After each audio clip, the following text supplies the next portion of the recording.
I think it's going to be pretty cool how it turned out. Nice. Hey, if you ever need any help, Brandon, just let me know. I do that too. I know, but I don't want to be getting. But hey, Abel, you've got nothing going on. Not exactly. Hey, you want some more? You want some more stuff to do? I promise I can pay you in good thoughts. Let's just say that I do 4 different podcast shows, and I only get paid for maybe one. Yeah, maybe. And that's this one. And that's this one. Yes, and that's this one. I like picking up a new skill set, though. Actually, it's pretty fun. Oh, don't worry. I learned all this on YouTube. Just type in, Premiere Pro for beginners. I actually used teach me video. Yeah. I started to do Premiere, but then my laptop wasn't configured well for it. So I didn't want to risk wiping out the entire computer. So I actually used Open. Hi, Maddie. Maddie's on really good. Guys. Yeah, no, for free. Yeah, it works pretty good. I hope you like the awards video that I sent you from 91X, or Danielle sent you. I did. Thank you.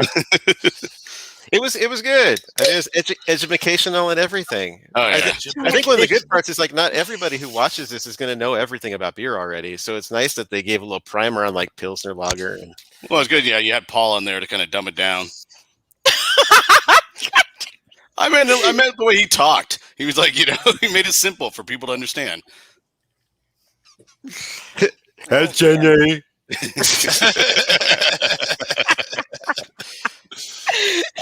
Actually, we are at our line here. Let's fire it up.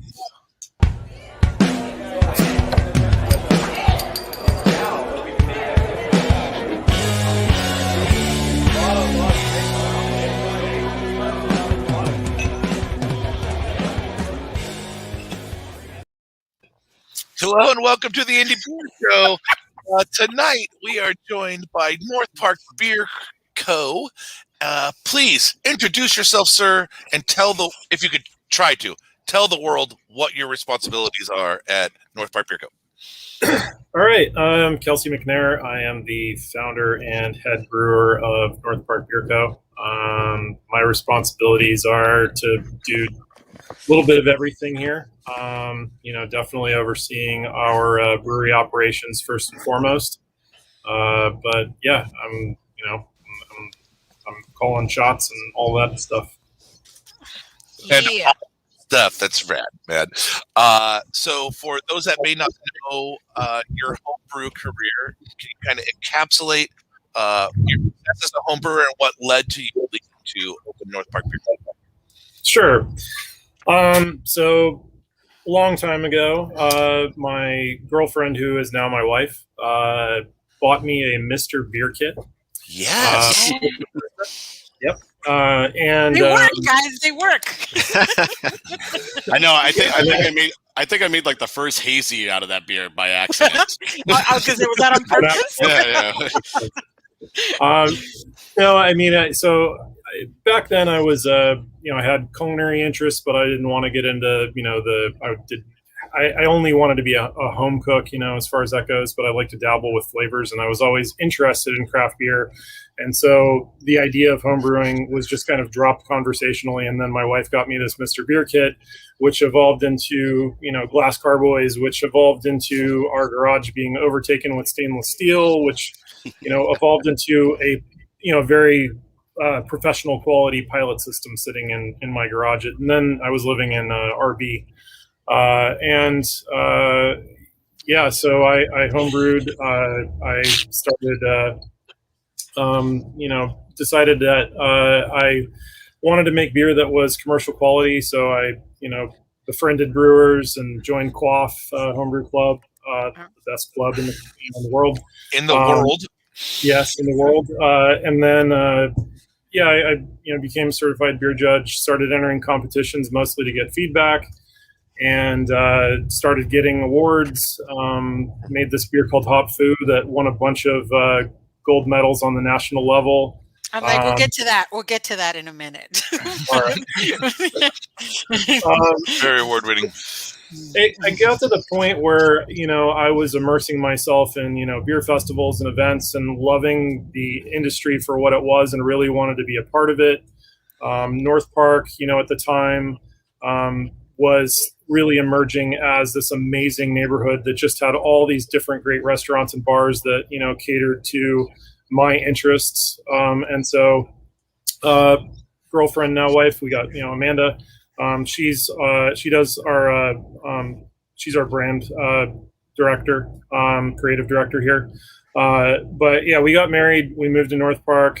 Since have had our daughter. We bought a house. We've been a fixture in this neighborhood for a while. We knew that this was where we wanted to open our brewery. It took a long time and a lot of fundraising and a lot of false starts. But yeah, so from homebrew to 2016, that's when we launched this thing. Cool. That is rad. And before we even talk about you having to start 6 feet underground, let's talk about beer number 1, which is Archaic Technology, which is awesome West Coast IPA made with all the loser hops, all the hops that built the entire craft beer world. So why don't you give us the background on this beer and what our listeners should be expecting to taste? Yeah, so I mean, this was really going for something classic with sort of I like to think that our West Coast IPAs have a more new school approach. But this was, let's take all of those old school hops and use them the way that we're, using newer hops. We tend to use, we dabble in a lot of the alternative, sort of second gen hop products that are out there. Things like, CO2 hop extracts. We mess around with cryo and so this, we took a lot of these old school hops and tried some of their newer applications. So this has, Amarillo cryo and Cascade cryo and Chinook cryo. Centennial CTZ, really just trying to give you that big blast of floral and piney and citrusy, kind of all tied together with a very lean, dry malt profile. I wish IPAs that tasted like this had been like that in the dry profile that you're talking about back in the day. Because I would have liked them a lot faster. I just love the drinkability of it compared to when I'm remembering when these hops were super in vogue. When Chinook was all over the place, Cascade was all over the place, and this is great. It's like taking all these things you've learned and all this new all the new hop products that are out there to make something that's so reminiscent, but at the same time, just like, man, I wish they were like that back then. Yeah. It's a different platform for sure. Yeah, this beer 10 years ago would have been super fucking bitter and not as tropical piney resinous. Done a great job. But Matt Babineau has a very important question. Is that a low density or high density floppy disk on the label? As a computer geek, I'm sure you know which one it is. This is definitely low density. I mean, this beer is lo-fi. I mean, we picked all those hops for a reason. So that's awesome, man. And well done, Babineau, on a very peanut gallery question. with the stellar questions. Yeah, awesome. But one man bag of peanuts. That's Matt. Yes, indeed. He's almost totally nuts. Oh, yes. Since we're really almost exactly on a year of COVID now, we're really a year of starting to worry about it, and we're 11 months into actual suffering the consequences of the COVID restrictions. What's a typical work week for you now? Well, it's interesting because it evolves. It has evolved so much, and you could ask me the question, a few weeks ago, and I would tell you something completely different because, it's like, oh, we're under a stay-at-home order. So we're having to figure out, the shift of how much we allocate to canning versus draft. And it's a constant struggle with reopen, close down. right. But yeah, I mean, a lot of what I'm doing these days is still heavily involved, plotting out recipes and thinking about what we're making next, because we're always making new stuff these days. But yeah, just trying to, work with our sales team, work with the brew team. Right before the pandemic, I started walking away from the brew deck a little bit. And I've really not been making much wort at all these days, and I've really just been much more focused on overseeing operations, and then trying to flex my creativity as much as possible by just really focusing on R&D, and most of that is just kind of like mental theorizing how different things are going to work together, and just writing out recipes, and coming up with creative briefs with my wife to figure out what our next can labels are going to look like. And it's a lot of overall development, and we're definitely I'm spending a decent chunk of my time trying to figure out what's next for us. We're definitely going to be hitting a ceiling here very soon. We've got the last 2 tanks that we can fit in the space on order, and then we're just trying to figure out how to grow and grow smart, and keep things moving. So I heard that you've ordered the last 2 tanks you can fit in your facility. Is that true? Yeah, I mean, without having to cut up concrete and pour another cellar pad and add more fermenters, we'll be at sort of what I would think is a reasonable operational capacity here, because at some point we will be able to have people in here again, Right. and we're going to need those people in here to make things function financially speaking. This canning thing is extremely expensive, but it's keeping things fluid. So Yeah, but speaking of your labels, you guys are bringing the fire every time with your labels. You guys kill it. So is this all designed like in-house? Is it you and your wife that does this, or? It's not. So we befriended the guys up at Humble Sea, and they're up in Santa Cruz making amazing beer, and they're growing like gangbusters. But one of the co-owners up there, his name's Frank. He is the creative director of a design firm called Good Knife Studio, and they typically work on more like tech apps type of graphics and branding work. They've worked with Spotify, for example, but all of their staff are senior artists, and it's like a breath of fresh air for them to get to work on cans. They do all of Humble Sea's cans, and they've been doing all of our cans for quite a while now. I mean, we're sending them off can design briefs, and then they're coming back in with some really fun stuff. That was kind of the focus. Was you come into our space and it feels very buttoned up. It has a lot of really great woodwork and aesthetic details that kind of lean towards the early 1900s arts and crafts movement with some mid-century flair. But we wanted to really bring our cans into more of a lighthearted direction, and have a lot of fun with the beer. That's been kind of I went to Other Half hosts their Pastry Town event in Brooklyn, and this was the week before lockdown. I was in Manhattan, Brooklyn, March 7th. And I flew It sounds back. so scary today. Back then, we would have been with you if we could have been. But hanging out at that event and seeing how much fun people were having there. I mean, it's a pastry style festival and like kettle sours and stuff. But the amount of fun that people were having was just like, I don't know, it's so cool. And I walked away from that with such a different perspective. I'm like, we just need to have fun with beer. Like beer is awesome in its own right, but like we should always be having a great time with it. And when we can all get back together again and party, that's what we got to do. Hell yeah! Cheers to that, man. I'll be there.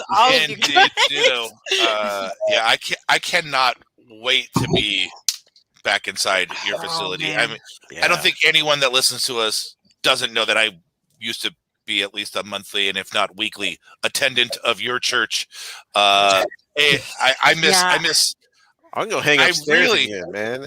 This is so nice. Even beyond the amazing beer and the decor and air conditioning in the summer, air conditioning very important for my support. That's one of your things. Yeah, I really miss pork nugs from Oh, Massive. so good. Yeah, So, massive. so what I love about going to your place is every time I'm there, you would run into 5, 6 other people. Like you always find your friends there, and it was the best. And it's like, oh, go upstairs. Somebody's, shooting darts. So this person's up there, and I'm just like, damn it! Like all of my friends are here, like all the time. And it was great. And the fact that you guys are so close to my house is even better. So Yeah, why didn't you? Come on, man. Rancho Bernardo Beer Company would have been so freaking cool, and I would have loved it, right? And can I just mention that when you said Rancho Bernardo at the beginning, Mr. Hernandez raised the roof real quick. Oh my God! Too many opportunities. RBBC, huh? It's technically Penasquitos, but close enough, right? Yes, exactly. I'll take So, from our side, it seems like you, over the last year, cranked out more original and new beers than years past. Is that an accurate perception, or is it just that I'm seeing every one in a can and not on a draft board, and so it feels like more new beers? No, that's absolutely the case. Pre-pandemic, pre-canning every single batch of beer that we make, we definitely had more cores and rotating beers that you would be familiar with when you came into our tap room. But somewhat by design, but also just by what our customers were telling us in their buying trends. People love it when we make new beer. Like they're excited to see whatever the next thing is that we make. And so we started plotting I started plotting the schedule in a way where we wouldn't have one tank emptied of any particular beer and then chased by the same beer. The exception to that right now is Hop Fu. So Hop Fu has its own dedicated tank. We make a batch, gets emptied, we make more, and right now we're really not making enough Hop Fu because it's like the last batch, the cans we had didn't last more than a weekend because we're doing a lot of draft of that too. So, again, like I said earlier, trying to figure out what the mix of cans and draft should be is tricky. But I think before the end of the year, I had counted that during the pandemic, we had released 50 new beers in that time. And since then, we've released at least a couple new ones every week. So, some, fan favorites come back and stuff that we love to make. But yeah, it's been a lot of new. And Untapped thanks you. Especially the people that focus on those stats. They're all about, ticking a new beer. But so obviously, can we just go back for a second on Hop Fu before we move on? Yeah, I mean, and can we just should give it some props? Yeah. So honestly, it's one of my favorite beers. Every time I walk in there, I'm like, I'm going to order something different. And then I get to the front, and I'm like, give me a Hop Fu, and I'm like, damn it, got me again. But it's just a thing. And for those who don't know Hop Fu, can you just kind of explain Hop Fu for just people that don't know the history of Hop Fu, and how many awards does it have? Can you count that high? Like, where are we going with this, please? Well, I mean, so Hop Fu, that beer started, in like I think it was 2006 as a homebrew. I brewed the first batch, and it was sort of my exploration in American IPA as per the BJCP style guidelines. So I was trying. How silly does that sound to you now to just say that sentence? I was exploring the guidelines in the BJCP. Anyway, sorry, Kelsey. I was reading all of the the critical information, and I'm like, how can I develop a great American IPA that this beer is entered into a competition and the judge can taste this and they can pick out all of the different flavors that are described, not just honing in on one. So it needed to have range, it needed to have real complexity, but it also needed to just come together in a very harmonious way. And so it always had Simcoe, Amarillo, and Columbus. And then sort of the evolution of that was bringing in things like Citra. I fell in love with Citra the first time I got it. I was like, oh, this is definitely making its way into hop fu. And that was around 2010. So, I'm entering this beer in competitions, and the recipe was kind of a tweener. So, it was 7.5%, falls squarely in the guidelines of a double IPA or a single IPA. And so I started entering it as both into the same competition, because you can enter all the subcategories, but nobody said you can't enter the same beer. And so I was, coming in first and second place in some competitions with the same beer. And, Nice. it's just ridiculous. But it started advancing to, the national level. So, we have a regional competition here in San Diego that's put on by Quaff. And, or it's the American Homebrewers Association, but Quaff, organizes it. And so my beer was advancing, and, fortunately, I was able to get 3 national gold medals and a silver. And then one year I entered a variant that I had put some apricot in, and it landed as a fruit beer. And this was, in the span of 6 years, it earned 5 national medals. And, I wasn't trying to be a one-trick pony, but I was definitely focused on IPA, and I was making all kinds of other styles too. But it was like every other batch of beer I made at my house was hop fu. It's like, all right, I'll make this. Okay, I'll make hop fu, and and that was kind of just where that evolved. And I'm like, I have a beer that needs to go to market. Like, people need to be able to get their hands on hop fu, because it's just, in my opinion, something that's very refined.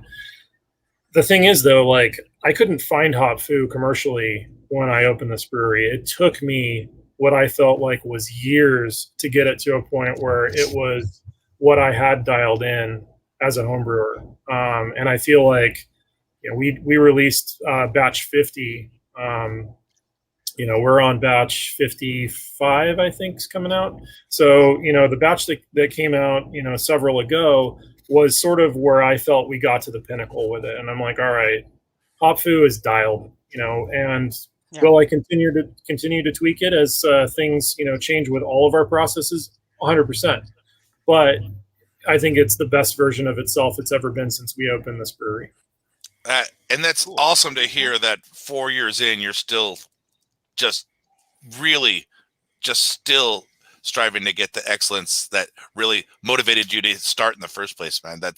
We love to hear that from our brewers, and you've always been super respected for that approach, and please keep that forever. So, I mean, you've mentioned it already, but I mean, obviously everyone in San Diego had to switch to packaging as much beer as they could. Draft sales are, for most breweries, became non-existent. How did you do that? How integral to your survival was it? And will that continue if we get back to normal? Right. So pre-COVID, our big cold box that we have here, you go inside it, and there's a bunch of 30-barrel serving tanks and a whole lot of 15-barrel serving tanks. And so our schedule was always built around like emptying the serving tanks when they get to a certain point, transferring beers over, and, just kind of keeping things moving in a very fluid direction. And so, we've got a bunch of beer that's ready to transfer, and then we get this lockdown order. And we were already working with Mobile West to come in and can our beers periodically. They were coming in maybe like once every 4 or 5, 6 weeks, just kind of depended on what we were doing and how many we wanted to can. And usually it was just a fraction. Like, we might do 40 cases of a 15 barrel batch, or maybe, 70 of this one, or very, very small amounts, but just, enough to kind of do a little bit of accessory sales in a package that's, different. Well, we had virtually all of our fermenters were going and full and either ready to transfer, or it was just a massive amount of beer. And we had a ton of beer in serving tanks already. And then, the shutdown happens. And so I fired off an email to Mobile West. I'm like, we're bumping this canning run up, from, gosh, I don't have the numbers fresh, but it was like we were going to package a fraction of 2 tanks. We're packaging 4 tanks when you guys Today. come in. Yeah. And then a month later, it was like, we're going to package 5 tanks today. And Matt, who's the owner, he calls me up and he's like, this is not how you do it. You can't go from 100 cases to 5 tanks, Kelsey. Yeah, he's like, you know, I think our biggest canning day was like, I think it was over 600 cases, and it was like a 16-hour day, and you know, it was just brutal in it. And so, just for the record, you don't have a 300 can per minute mobile canner? No. Okay.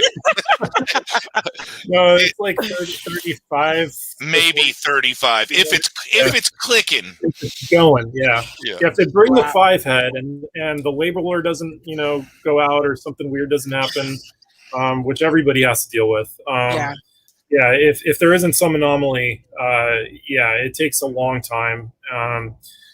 But to get back to the point, we pivoted hard, immediately, and we just said, as long as this, our capacity is constrained, we can't have people on site, we are going to can everything, and we're going to press the accelerator, and we are going to make as much beer as we can and can as much of it as we can. I said can a lot. That's okay. And then it was, like I touched on a little bit, kind of learning what people want from us, and really started focusing more on, specific styles and making a lot more West Coast IPAs and making, ramping up our Hazy IPA program even more than we were, doing fun stuff. We've really dove hard into making, dry hop lagers. We've released several and people are loving them. They sell out for us really quick. I mean, we've just been having a ton of fun making styles that we love to drink. It's, if we hadn't done that, like, I don't know where we would be. Right. This space, it's a prime location, retail storefront, huge space. The rent is not cheap. If we hadn't done something to generate significant sales, I'd be begging my landlord for everything, and I've done that already, but it's just it was what really saved us. That's really good, man. And so you're straight mobile, you have no physical canning line at your facility? Correct. I honestly don't know where you would have put it, but we do have one on order though. Oh, that's right. So canning for us is here to stay. Our fans, love it. And that segment for us, our wholesale growth of can sales has just gone through the roof. And so we want to continue to do that, and we want to be able to make some better margins on it. And it's totally justified in the expense. So we pulled the trigger. It should arrive in the next 6-7 weeks. So did you go micro canner or wild goose? Actually went with Twin Monkeys. Wow, the weird third one. Good job. So what you hit on is that we don't want to have a canning line set up in our tap room all the time, especially when we get back to normal. We do have a considerably decent sized basement here with a freight lift. Which we store all of our barrel-aged stouts and strong ales down there, and all of our grain handling. We do have a little bit of extra room that we got is that we can put the pieces onto the lift and put it in the basement when it's not. So it'll be some work. It'll work. So you'll have to literally bring it up from the basement and assemble the 3 different components for every canning run. Then break it down and take it back into the basement, and you'll be canning. You'll be canning right where we eat breakfast. That's where it's happening right now. So, yes, that's awesome. That's awesome, man. And again, similar to everything that has gotten you to where you are, doing more with less. I mean, really, having ingenuity and looking at things in a unique way. So, congrats, man. That's awesome. I love the fact that the beer is what saved the business. Yeah. At the end of the day, it's beer, it's Mhm. creativity, the ability to brew across styles and brew a lot of variations and keep people interested, and just it speaks to the brew crew and just what you do for a living and your ability to do it. So kudos to you guys. It's really cool. Yeah. Thank you. And while we're giving you kudos, here's some from your mom. Oh, I read that. I read that. That was so. Which is awesome. Every once in a while, My someone's mom. mom shows up. It's awesome. So it's time for our top three. And this week, we're going to go with our top 3 beer tenders. Most of these people we haven't seen in a year. We haven't been places with beer tenders. But we And want to if give we- some love to And the yeah, beer absolutely. community. And Whether maybe, you like it or not. yes, maybe this beer tender just had to do a 6-pack through the window opening of your car. Who knows? Anyways, You never we're gonna start with Estella. What's your third favorite beer tender, Estella? I went obviously a lot of friends. So, but I was like, am I honestly happy to see that explains beer to me, that tells me, hey, this is what you should be drinking right now. This is what's new right now. Explains a beer to me. And it's Kat over at Pariah. I love the girl. She's amazing. She always is just so informed on all of their beers, and she makes me want to order more beer. So yeah. Doing her job. Yeah. Employee of the year. Yeah. So I know Pariah is kind of your place, Brian, but I do go there a lot as well. And Well, I know honestly, it's so far from your houses. Yeah, I know. Yeah, it's 1.1 miles away. So yeah, but honestly, love the girl. She does an amazing job. So love ya. That's awesome. We can feel the love, Estella. What about you, producer? This one's a little bit hard, just like Estella. We have a bunch of friends, Mhm. and we probably have a lot of friends that are beer tenders, and so we're not trying to exclude anybody out At No. all. No. So I went with a little vagueness on my third one, just because I'm biased on this. I was basically saying all of fall brewing staff. Oh, that's adorable. Aw. You Estella it. Yes, it was just because That's I not go. a tie in any way, shape, or form. No, right? no, but who does that? even the past people like Tony Rosso used to be there. Now he's over at Barcelona on Sombre, so he's Yeah. doing a great job. He's a great beer tender. Jacob over there, basically Kevin and Dave Lively over there. They hire very Yeah. smart and very beer intelligent people there, and so it's always cool to go in there. And I know they got that punk rock vibe where they're like, like drink my shit or get out, but they are very informational. They actually are pretty cool. If you don't know something, they'll talk with you over there. So, and then and Angela, that she was there. I know she's got cancer lately. God bless her. But it's like she was really cool. Every time I would go in there, she always knew what I wanted, which it was always a 2 a.m. bike ride, and I would always start with that, and then I start drinking other stuff. But right when I walk in there, it was a 2 a.m. bike ride right away. So, so the whole fall brewing staff. But don't worry, Not my Adam. my Not one Adam. my yeah. Not My Adam. my 1 and 2 pick, they're actually people. So just put them Okay. at 3. Okay. All right. That's great. Mr. Hernandez. So mine is based on longevity, because I've been a beer tender or 2 in my day, and I try not to be too favoritism. Like, I didn't want to say, I love the Abels and Troys of Society Brewing. I really, really do. I mean, obviously, they're my real friends and everything like that. So, Yeah. so I went with people I've known for a long time and have just admired for a long time. And number 3 for me, Jamie over at Peaceport Obi.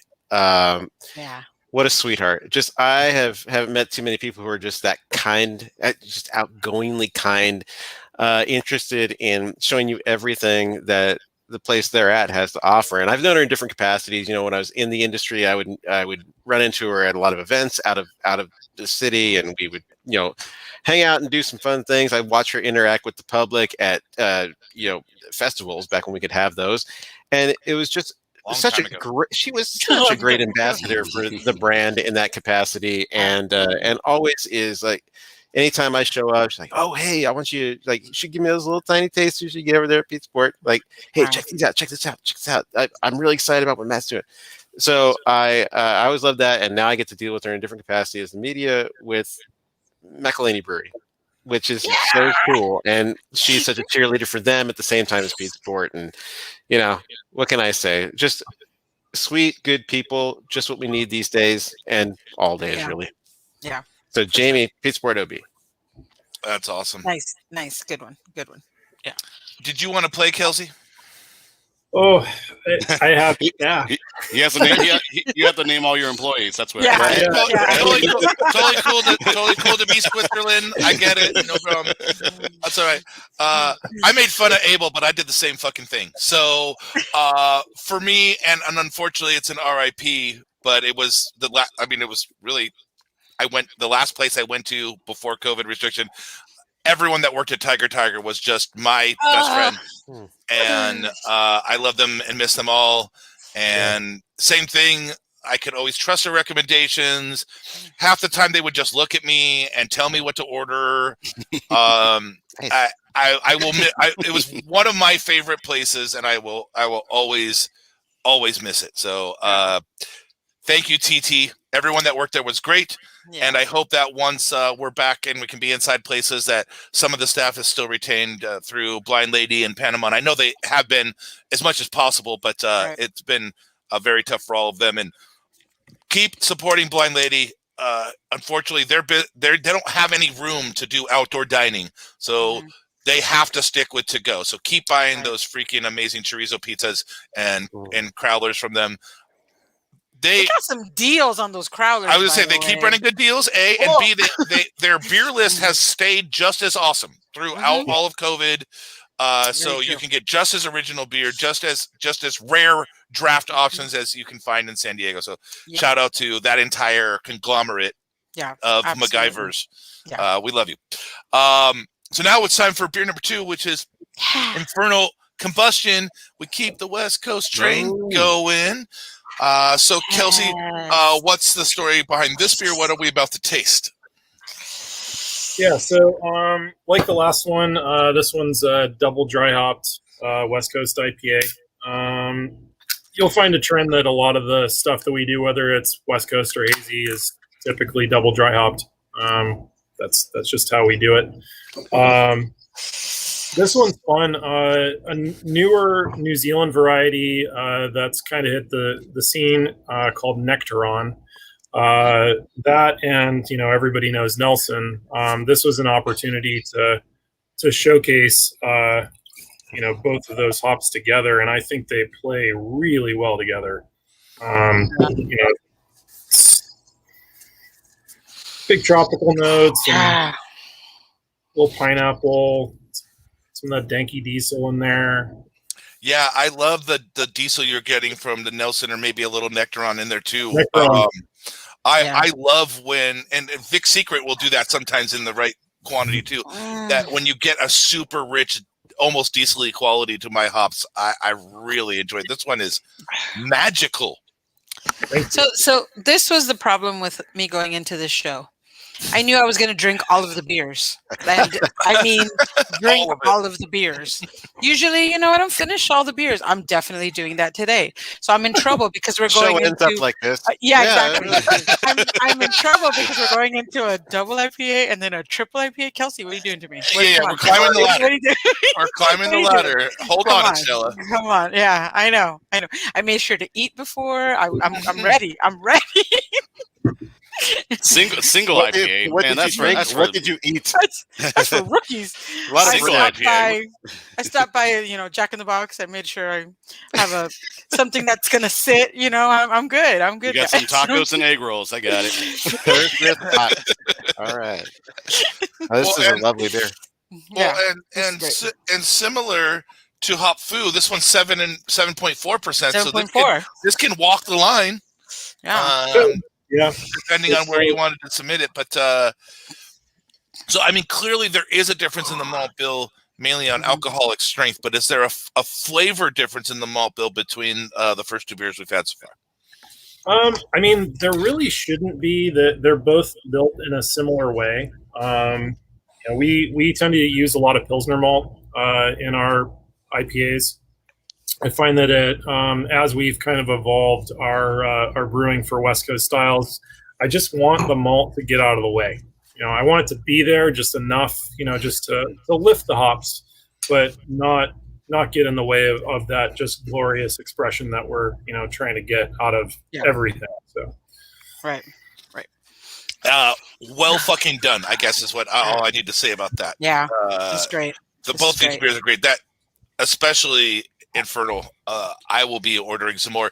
And lucky for me, being only a mile away, you'll bring it right to my freaking doorstep. I'm like, you're in the delivery zone. I'm right in the delivery zone. And we'll talk about that near the end of the show to make sure. Well, I just have a quick question though, because I never had Nectaron. Like, what am I looking for out of that hop?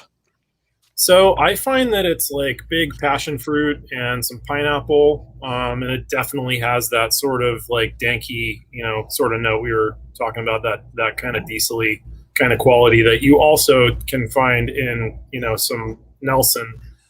So I think for a West Coast IPA, it's really great hop. We've used it a few times in Hazy's too, but this was my favorite way to showcase it. Just kind of putting that all together. With the Nelson, I thought it was a great combo. Yeah, no, do you pick up any nectarine? It would seem like they're trying to communicate that's there. Like I get this orange pithiness, like this really. I get a lot of orangeness too. Yeah. But I get all the other things you're talking about. I especially get the things that, or the Nelson's just shining through. But like the Nelson characteristics where there's overlap there, that's just really on display, like they're saying with the diesel and everything. But it's nice. I just don't quite get like this sweeter nectarine type baby orange thing going. And I wonder if you've experienced that when you have it maybe in a more singular sense. Or we haven't done a single hopped beer with this just because the amount we were able to get was so small. Like this hop was available and then it was gone. So it was available for a day. Yeah. Just about. Yeah, we're going to contract some, and hopefully we'll brew a bunch with it, as soon as that is available. Okay. Cool. But yeah, there's definitely some orange. Of the beers that I sent, this one has the most age on it. It's still very fresh, though. It's a can-on date that my can-on date's missing. But yeah, I'd say it's about a month. It's 2 days old. No, That's what we're going to say. If anyone asks us, yes. Yeah.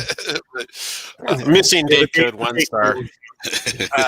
But especially your beers, 30 to 45 days to new, I find they're still day one beautiful.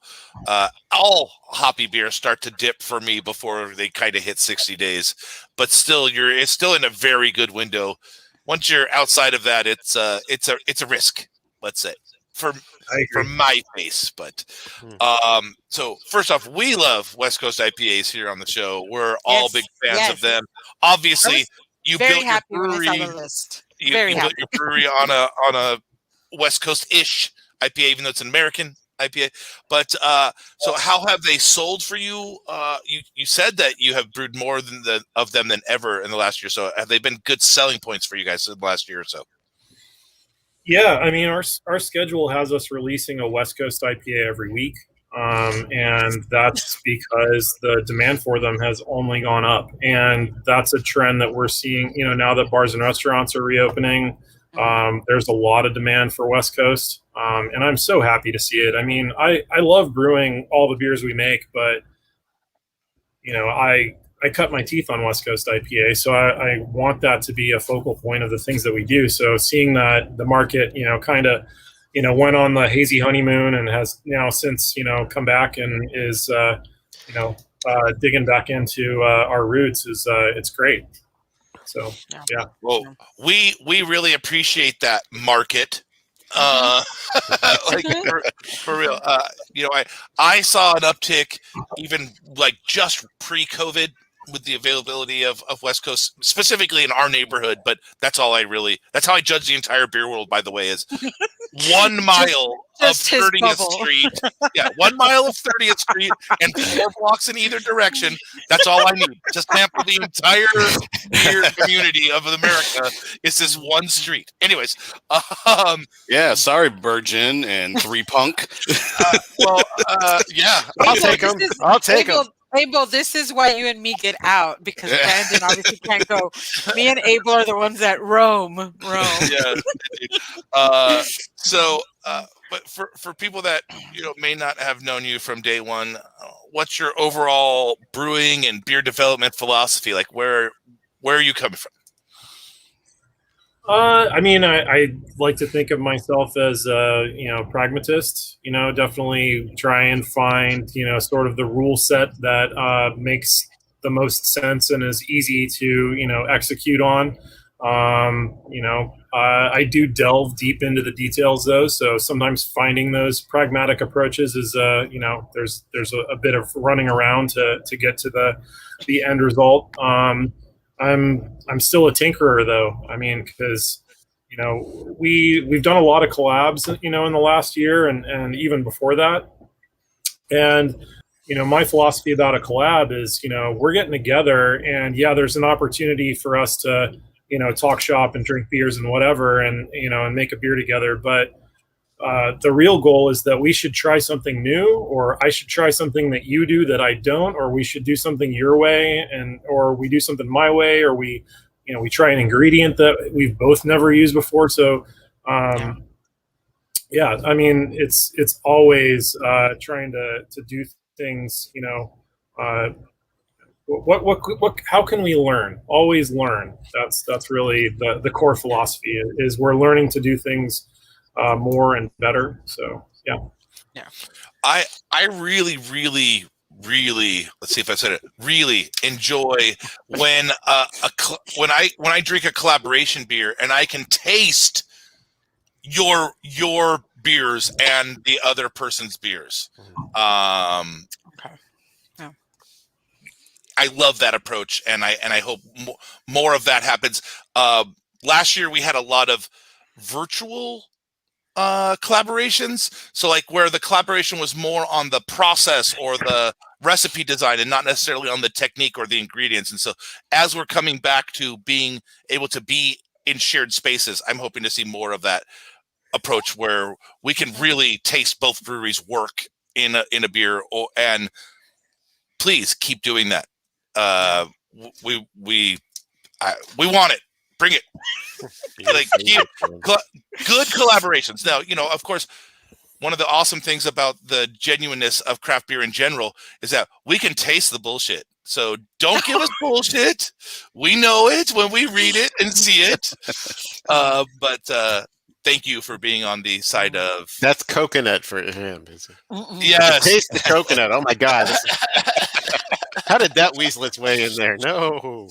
Every time. Hey, you want to do what we drank real quick while he's we're waiting for Kelsey to come back around on the guitar.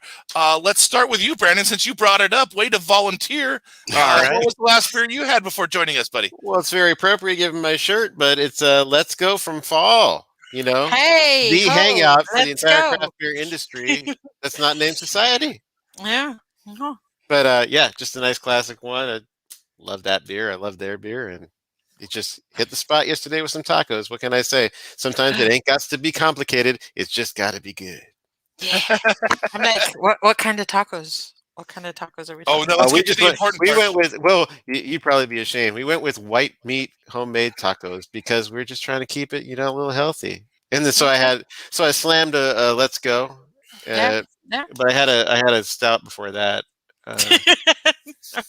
So I was compensating is what I was doing. Yes. Okay. Yes. All right. Yeah, but it had authentic salsa, so that was great. I mean, Sauce. There you go. And chipotle. Then you're good. Then you're good. Then you're good. Yeah. Yeah. Okay.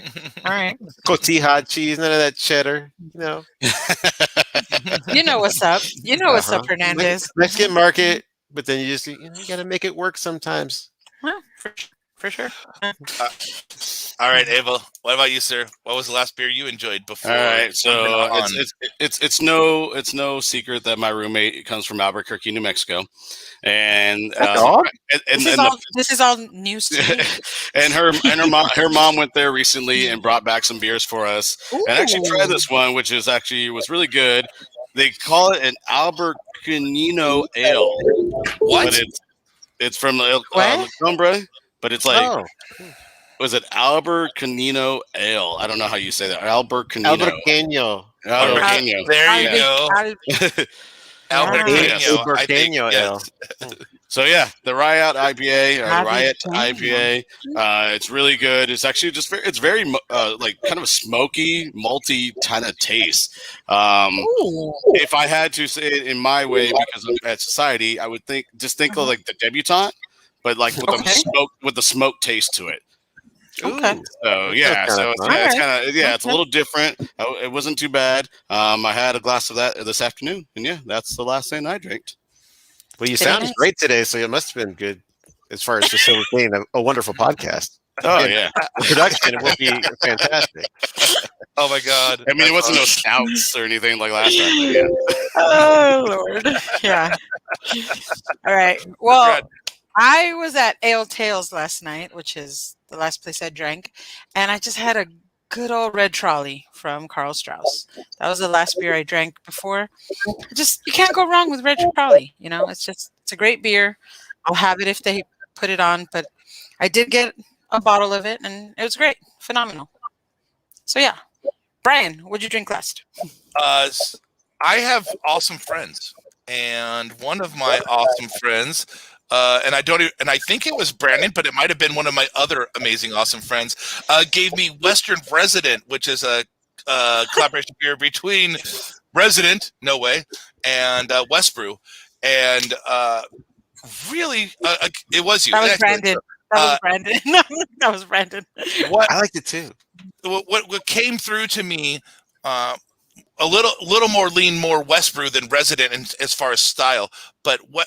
West Brew has hit this perfect spot for me.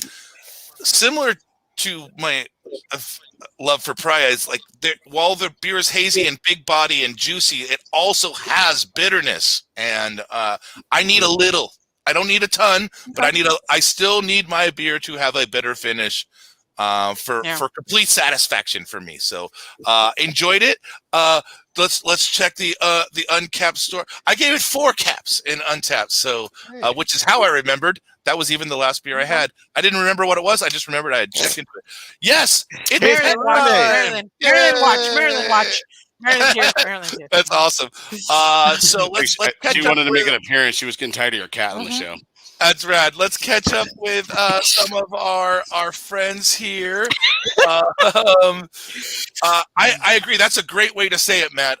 Beer fingerprints, like in collaborations where you can sense each brewery stuff. That's great. He had a Disciples of Fu, another Disciples amazing of beer. So good. Yes. Hello, patron Garen. Garen, hi. By the way, his awesome chick went and got him the 4-pack from Indie Beer Show, and it was waiting in the fridge for him. We just finished up with Infernal, and we are about to be on Clockwork Intelligence to catch you up, Garen. Yes, hi to Kelsey from Garen. And I agree, Mike.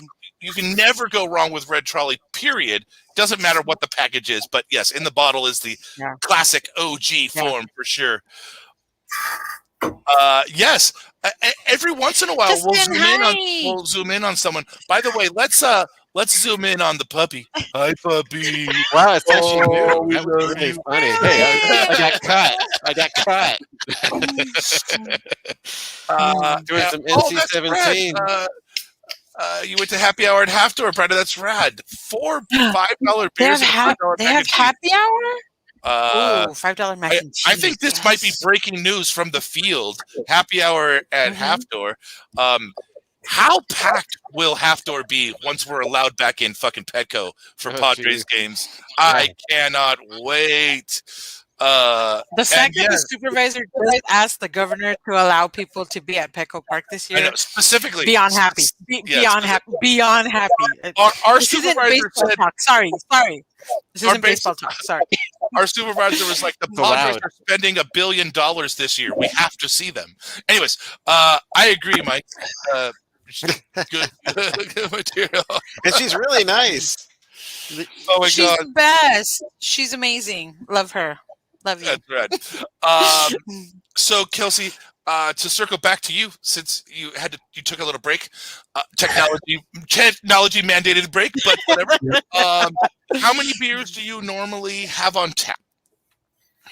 Well, so that's an ever-changing thing. If you came in right when we were allowed to reopen and dine on our patio and parklet, we've moved to a digital menu board because our beers are changing so frequently that it's hard to keep up with the chalkboard art. Right. They were rolling off the screen, and I think the screen displays 24. But now that we've moved through a lot more inventory and are starting to figure things out, we've sort of compressed that down to around 12 to 15. So I'd say that we'll probably be somewhere in the 13 to 16 range once we get things sort of nailed down. Okay. And last year, what was your best-selling beer? Best selling or like fastest, you mean? That would. What did you make the most of? Is it hop foo that you have a dedicated tank for? Yeah, we made the most hop foo. I'd say some of the beers that sold the fastest were. We did a hoppy lager collab with Modern Times that was called Wizard Cup. That beer was going. Yeah.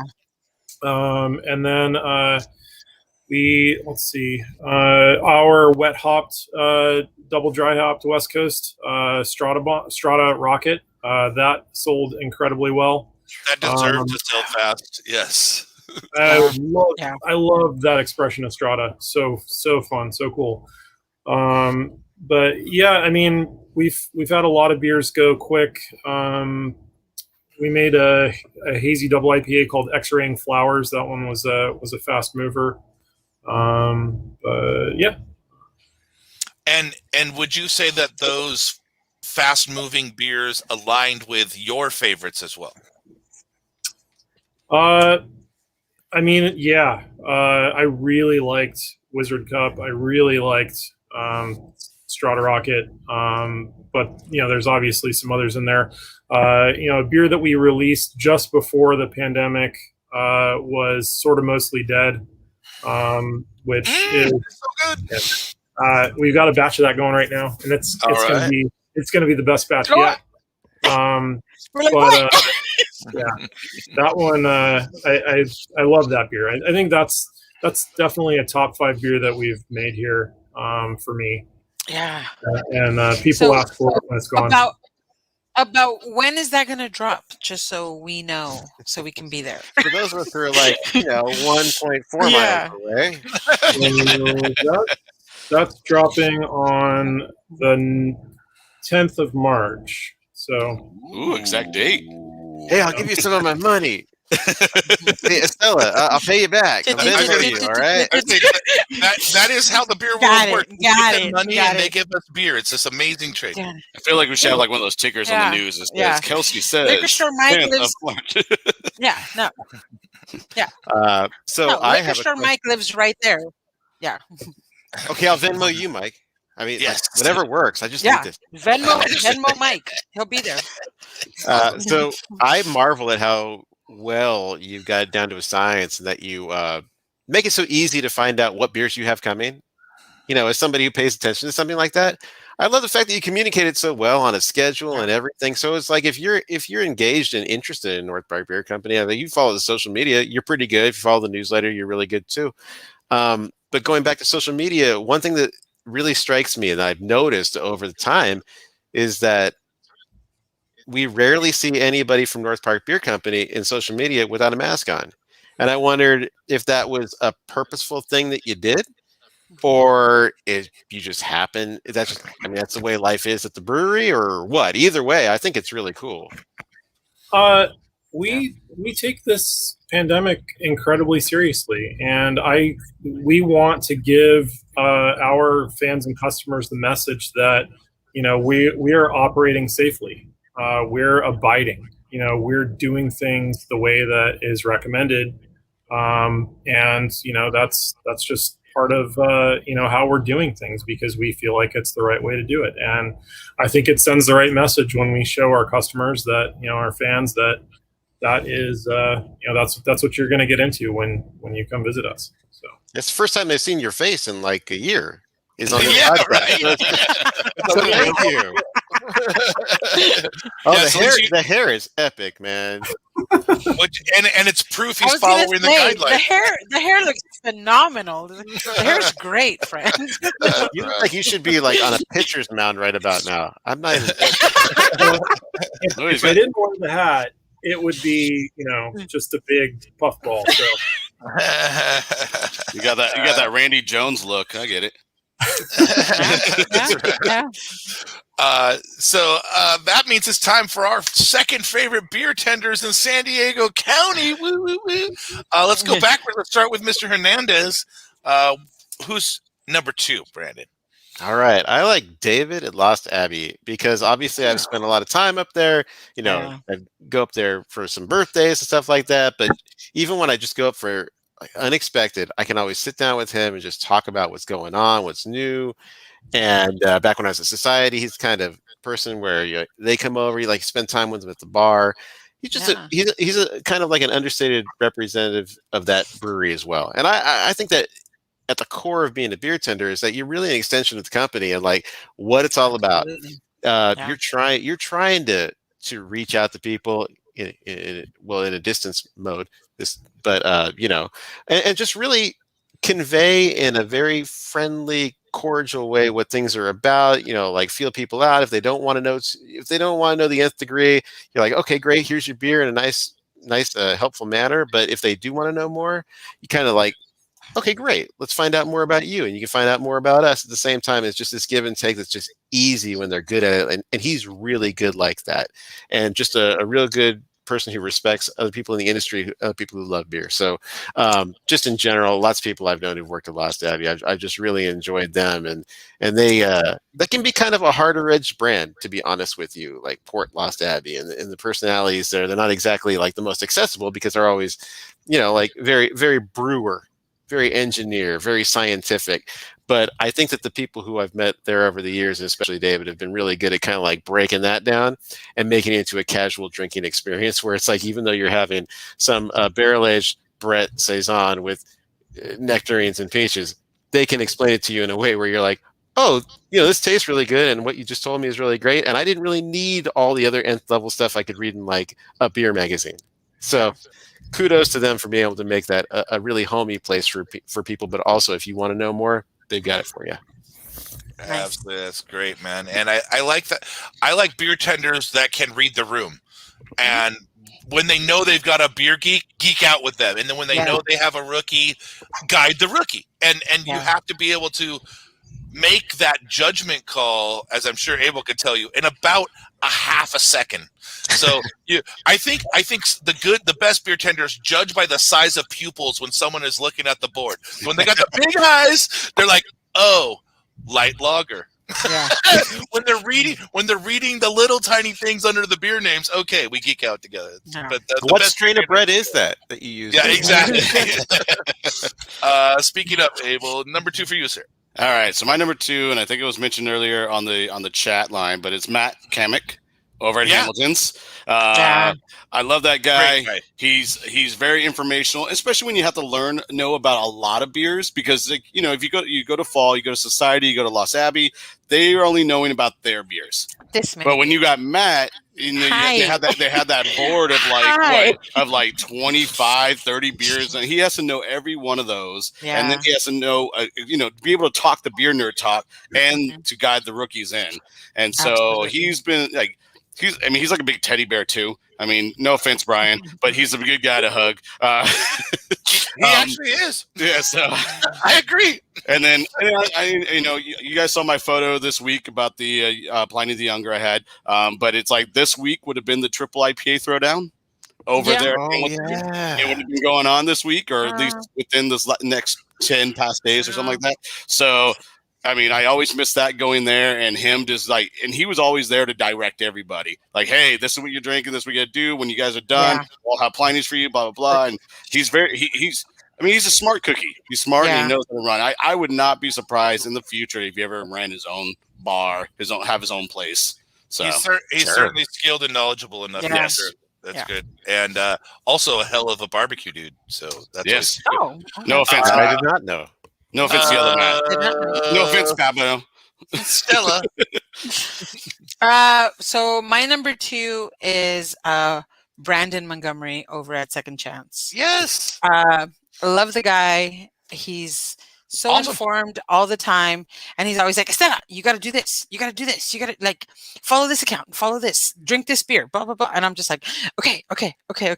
And then he puts on the best music too. So, Liquor Store Mike mentioned him earlier. I absolutely agree. The best. So yeah, Brandon, just keep doing you, boo. Love you. Okay. So, yeah.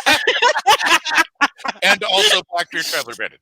All Yeah. at the same Black time. Beer Traveler. I always like it when things come back around to guests on the show. So he's on the show. But Yeah. from the sidebar, yes, anyone at Society. Garen, I'm skipping your one comment. It's gonna come back around on the guitar for sure. Andrew from Stone, of course, one of our favorite, friends of the show. Yes, I agree. Anytime someone's throwing out Pliny's like Oprah. Yeah. And yes, of course, it's all love. It's all love. So for me, my number 2, Mr. Nathaniel Sirocco. I've just always loved this jovial dickhead.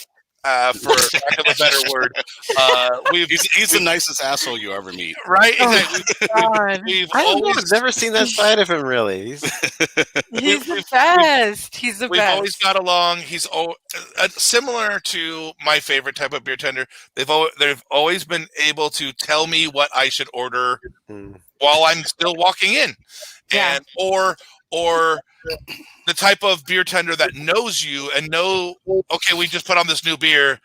I gotta get Brian a glass. And I love the way he switches when Mariah Carey comes on because it's the best. That is pretty funny.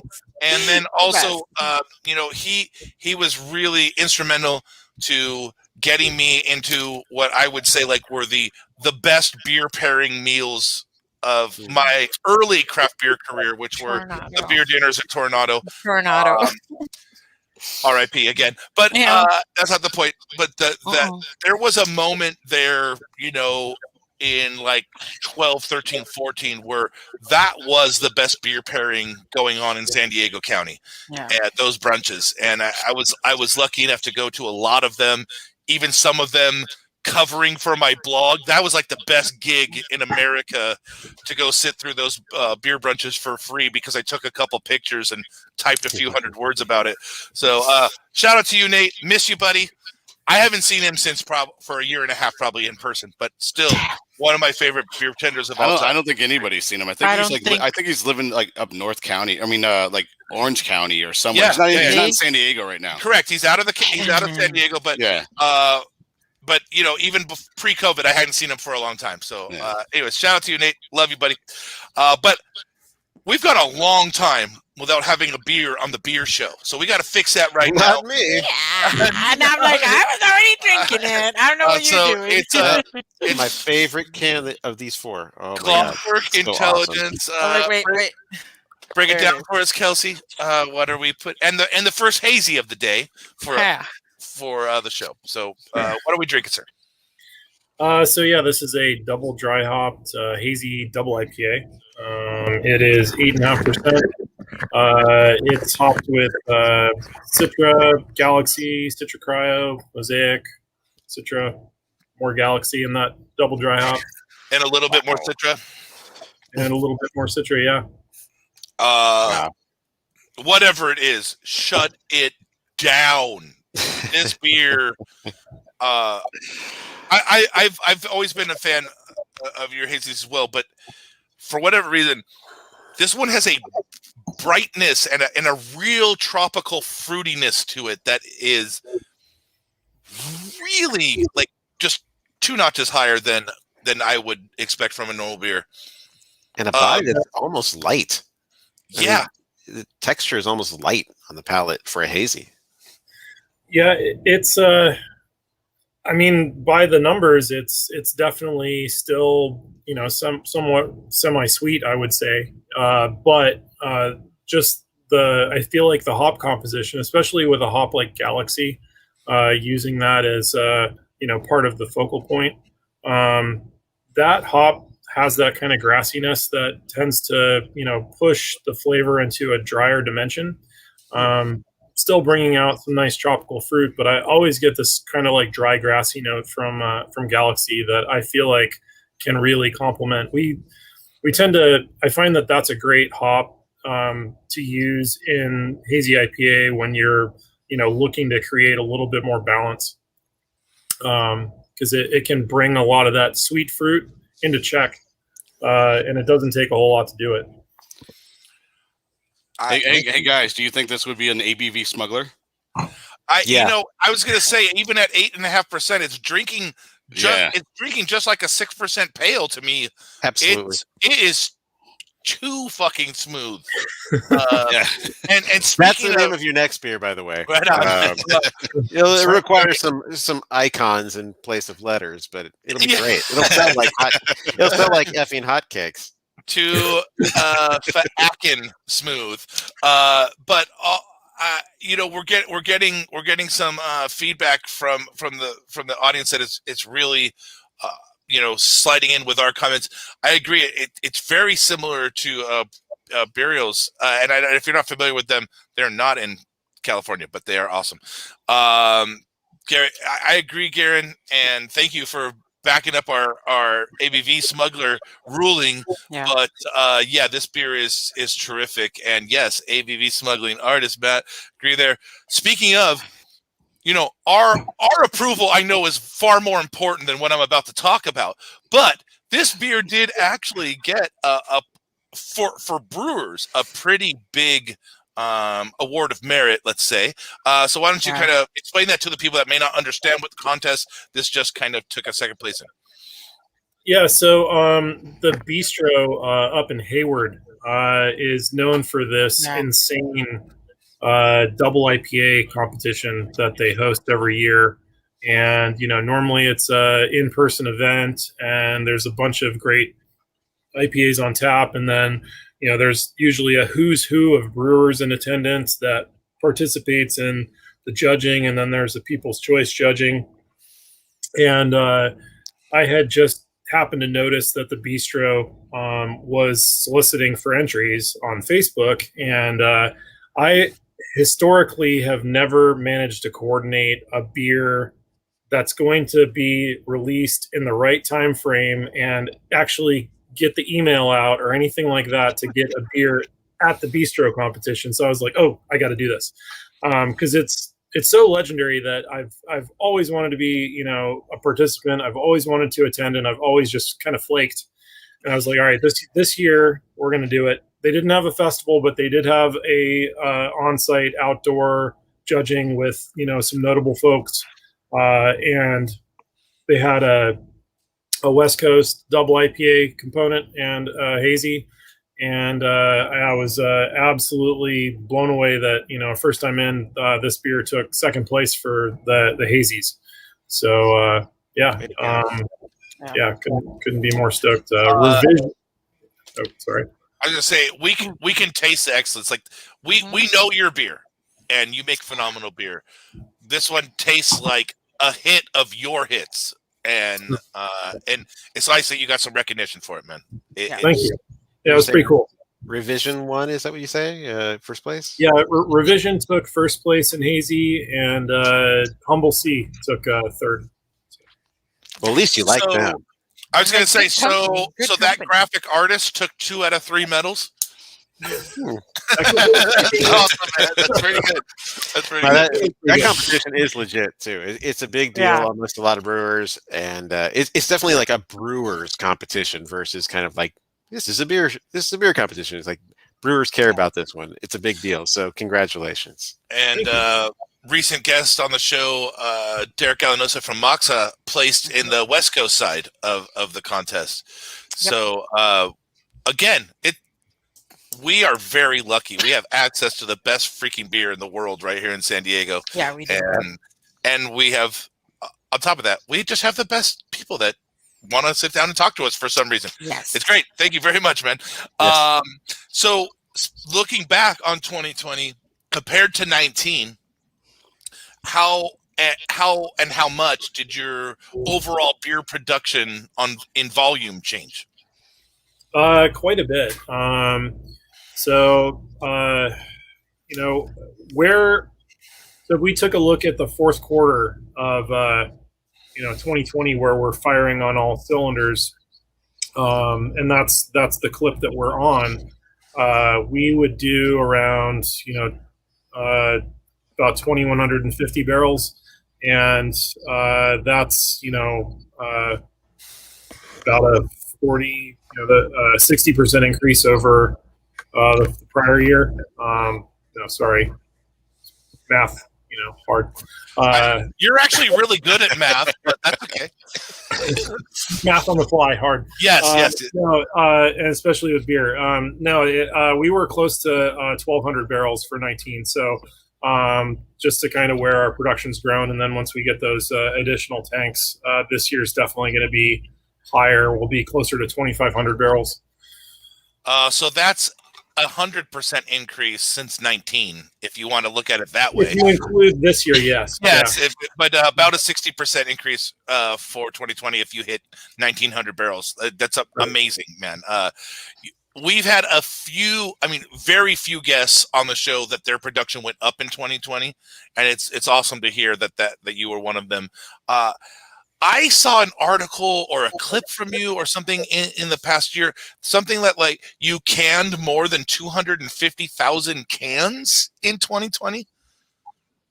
Yeah. We hit our. Is that true? I mean, that's a lot, man. Quarter 1,000,000 cans was a milestone that we hit just before the end of the year. That's 10,416 cases. Wherever did you see that article? That's great. That's a lot of happy people. Damn it! I'm so sorry, San Diego Beer.news, where I read everything. Oh my God! You're the most informed. What? Come on! What are we gonna say? Whereas 10,000 cases for you was a year of production, that's a run at Sierra Nevada. That's how insane. That's just how crazy they are. But they're over 1 million barrels now. Comparing you and them is not even fair. But I like to do stupid things like that because, again, math. It's fun. Restrictions have recently been slightly less restrictive. Let's say. What services are you currently offering the public? So we do have 7 days a week. We've got on-site dining. Mastiff is serving food, and we're serving beers to those who partake. And then you can always come in and get beer to go from the tap room. We're filling crowlers with stuff that's on draft. Lots of cans, new stuff all the time. Curbside pickup's always an option. We are one of the few breweries in the county that does offer free home delivery on Thursdays, Fridays, and Saturdays. It's not every zip code in the county, but it's most. And then outside of that, we're doing statewide shipping, direct to consumer. I think what one of the big benefit for me, but also for the public, is that your minimum sale for free delivery is very low. I believe it's $25. Is that correct? We just bumped it to 30, okay. But it's still low relative to everybody else. Yeah, that's very reasonable. Yeah. So like if you get a 4-pack and a crowler, you're there. Yep. And so you'll deliver that little amount of beer to your fans directly, which is just amazing. And we've got another wait, not that comment, this comment. Like can you push out onto the sidewalk for more tanks? I'm kidding. I know you can't. But that's got to be a hard decision to make as a brew pub owner specifically, is what's more valuable, tank space or restaurant table space? I mean, obviously in 2020, tank space, but in 21, theoretically, we're going to be getting back into your facility. So I'm sure that's a very hard formula to crunch all the time. Yeah. I mean, so with that specifically, like I said earlier, I don't want to tear up concrete, pour another pad and add more cellar space here. but I am actively looking for more space outside of these, four walls. We want to expand. The amount of incoming inquiries from bottle shops and liquor stores across the state that we've had during the pandemic has been insane. Yeah. Like I'll check Instagram and sometimes in a week we'll get 10 different liquor stores and bottle shops that are saying that their customers are asking for our beer. So it's a good problem to have, and we will figure out how to solve that one way or another. So growth is inevitable. It has to happen. Yeah, and I agree. You have to get that market share while it's being demanded of you. And so I don't know that I could help, but if somehow I can, make sure you let me know. Okay. I have a quick question for you. So we're talking about getting your name out there, more people know about you. Wonderful thing. So I could foreseeably, I could foresee people wanting North Park to open maybe a second location or to have a presence somewhere. Is that something you can't do with the name North Park Beer Company, or have you thought about it and you're like, I've got just the way to do this? I mean, I feel like, our brand is obviously very location specific, but, I've seen other breweries do creative things where they name the location something that is very specific to that location. You give it its own theme, you give it its own vibe, because like what we did with our tasting room here is very much an homage to the neighborhood at large and the architecture that you find spread throughout the residential components. Yeah. But we wouldn't necessarily plug this aesthetic in somewhere else. We would pay respect to wherever it is that we're going into. And so, it might be like such and such by North Park Beer Co.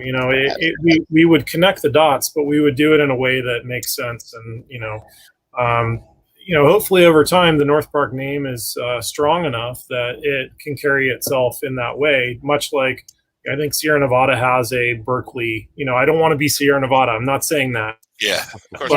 But they have a tasting room in Berkeley. I'm sure if Russian River opened up, a tap room somewhere other than Russian River, it would work. And so, as our brand becomes a little bit more known, it's going to be a little bit less weird for us to just, why is it North Park in the middle of, this place that's nowhere near North Park? Yeah. Well, Sure. and you even have a counterpart that has done it. I mean, not in beer or anything, but North Park Produce is in El Cajon. I mean, they started in North Park, but they have several locations spread out through the county. Now, of course, obviously, their produce is not tagged. It's not married so much to North Park itself. Their produce label art sucks. But I've been thinking about it, and I've got just the name. I've got just the name and workaround for you. NPBC @RB. Done. I will see you in 2023. I'm ready. We're back to Rancho Bernardo Beer Co. Raise the roof, guys. Raise the roof. Raise the roof, guys. That's right. That's awesome. Somebody cue the Office meme. All right. So, speaking of full circle, on our last beer, there is a circle on the label. Lupulin Collider. Abel was kind of talking about it being Ipa season, and Kelsey did not shy away. Triple dry hopped, triple IPA. Now you're just making shit up now, Kelsey. I'm just gonna throw every word out there. What's the spirit? Yeah, so I mean, this one, we're totally loving this one. It's kind of built on our same sort of hazy base that we typically do. All of our hazy IPAs use a pretty hefty amount of malted oats. This kind of pushed the amount of malted oats that we've ever used to really give you a lot of kind of creamy, kind of thick but not super duper sweet. With the body, and then similar to the Clockwork Intelligence, big Citra, big Mosaic, but in addition to the Galaxy, we bring in the Nelson, and dry hop it not once, twice, but 3 times, and this was pretty monster dry hop, and everybody who's had it has really been giving us positive notes on it. Super I, tropical. I would like to add to those I'm like- positive notes. Yep. I can't believe that we're getting this much front end sweetness with a balanced dry finish. Mhm. It's a full experience actually, and God. we called Clockwork an ABV smuggler, but you saved the real one for the end, man. This one. I actually delightful. love the fact I love triple IPAs that ride the low end of the ABV spectrum. I don't see the real point in getting up to 12, 13, 13.5 and stuff like that, or going for a quadruple. I really just think that aiming for 10, like just over 10 in case you don't quite get there, I think that's a really good target, because at the end of the day, we want to drink beer, right? And this is a drinkable beer, a nice, it's an indulgence, it's imperial, but at the same time, it's like, okay, well, I can tackle 10 if I'm smart. Ooh, If I another puppy. intelligently drink this beer, I'll do well. But really tasty, and I agree with Brian wholeheartedly. Like, you get that sweetness up front, and it's wiped out in the back. Really cool. It's like it's a triple IPA mullet. Yeah. Coined that one, Matt. I like seriously. I have not had another triple IPA that has this type of legs other than one other brewery in San Diego, and that's Pure. And I think you would agree that that's the compliment I mean it as. This beer is delightful. Thank you. Thank you. Yes, right. So good. So how much of this is left? I know you made a special exception for our fans and let us buy this in a mix pack. Now it's no longer available in singles unless you find it at a bottle shop that happens to break down their 4-packs, which I don't even know if it's even available at any bottle shop lately. But how much more of Lupulin Collider is available to the public? Not much. I mean, there's a handful of cases left. It definitely won't make it through the weekend. So if you if you want it, go now. Yeah, seriously. No, this moved really quick. We did distro a decent amount of it, so if it sells out here, you might be able to find it somewhere around town. But it's been very, very popular. I agree with Garen coming in from the sideline especially as far as the dry finish. It is on that same level with some of the more elite and more special triple IPAs I've ever had. I didn't get to try Younger this year. Younger is in a different vehicle because it's just so dry and bitter. Are you still talking about that? I guess I am. Asshole. But sometimes I'm not the one taunting you that you didn't get it. They got it. Abel's the jerk. He had one and was nice enough. Abel's the jerk. To rub it in our face. I just didn't post it. Sorry, Abel. Yeah, right. I just like drinking local beer. I don't know what you guys are talking about. I thought you guys were my friends, so I thought I would share with you in our group chat. But again, obviously, no. You know the rules. Okay.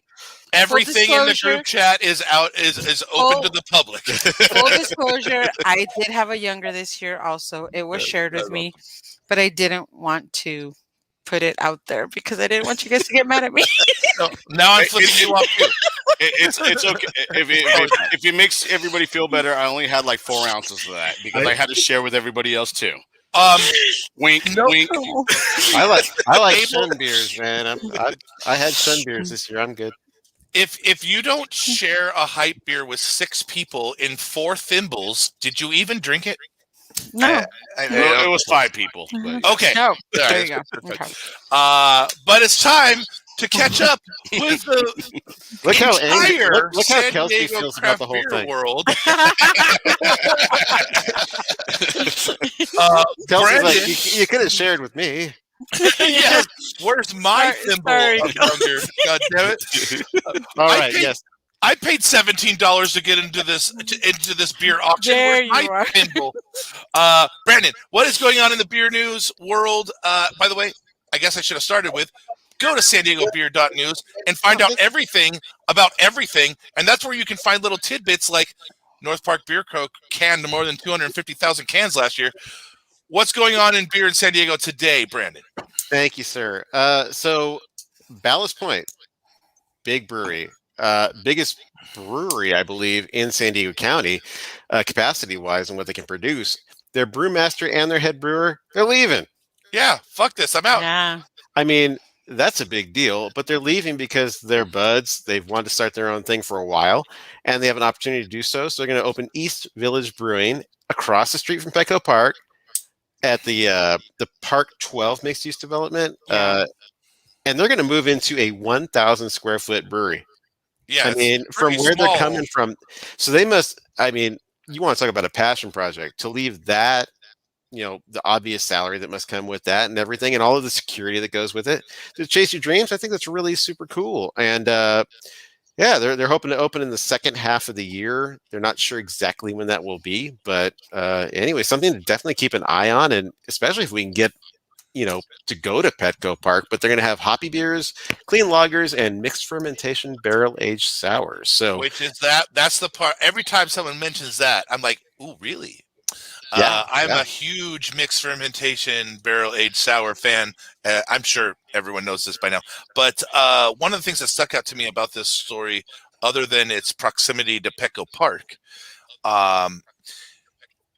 they focused on finding a location where the outdoor patio was twice as big as their brewery.